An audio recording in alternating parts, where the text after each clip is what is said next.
വിശദമായ വാർത്തകളിലേക്കാണ്. ഒളിവിലും തട്ടിപ്പ് തുടർന്ന് ഹൈറിച്ച് കള്ളപ്പണ ഇടപാട് കേസിലെ മുഖ്യപ്രതി KD പ്രതാപൻ തട്ടിപ്പ് HR ഇന്നവേഷൻ സ്കീം എന്ന പേരിൽ 24 ദിവസം കൊണ്ട് തട്ടിയെടുത്തത് 68 ലക്ഷം രൂപ.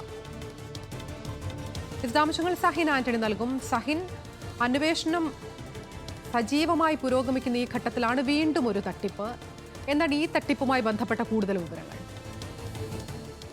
അതിന് KD പ്രതാപനെ കസ്റ്റഡിയിൽ ആവശ്യപ്പെട്ടുകൊണ്ട് കഴിഞ്ഞ ദിവസം എൻഫോഴ്സ്മെന്റ് ഡയറക്ടറേറ്റ് സമർപ്പിച്ച അപേക്ഷയിലാണ് ഇത്തരത്തിൽ KD പ്രതാപൻ ഹൈറിച്ച് കേസുമായി ബന്ധപ്പെട്ടുകൊണ്ട് ഒളിവിൽ കഴിഞ്ഞപ്പോൾ നടത്തിയ തട്ടിപ്പിനെ കുറിച്ചും വ്യക്തമാക്കിയിരിക്കുന്നത്. അത് ജാർഖണ്ഡിലായിരുന്നു ഇയാൾ ഒളിവിൽ കഴിഞ്ഞിരുന്നത്. അവിടെ 24 ദിവസം കൊണ്ട് 68 ലക്ഷം രൂപ ഇയാൾ തട്ടിയെടുത്തു എന്നുള്ളതാണ് എൻഫോഴ്സ്മെന്റ് ഡയറക്ടറേറ്റിന്റെ കണ്ടെത്തൽ.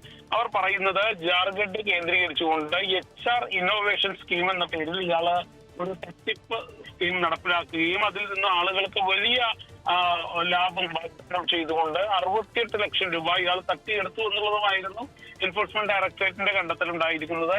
ED സ്വത്ത് മരവിപ്പിച്ചതിന് ശേഷമാണ് ഇയാൾ ഈ 68 ലക്ഷം രൂപ തട്ടിയെടുത്തതെന്നുകൂടി എൻഫോഴ്സ്മെന്റ് ഡയറക്ടറേറ്റ് ഈ സമർപ്പിച്ച ഈ കസ്റ്റഡി ആവശ്യപ്പെട്ടുകൊണ്ടുള്ള റിപ്പോർട്ടിൽ കാണിക്കുകയും ചെയ്യുന്നുണ്ട്.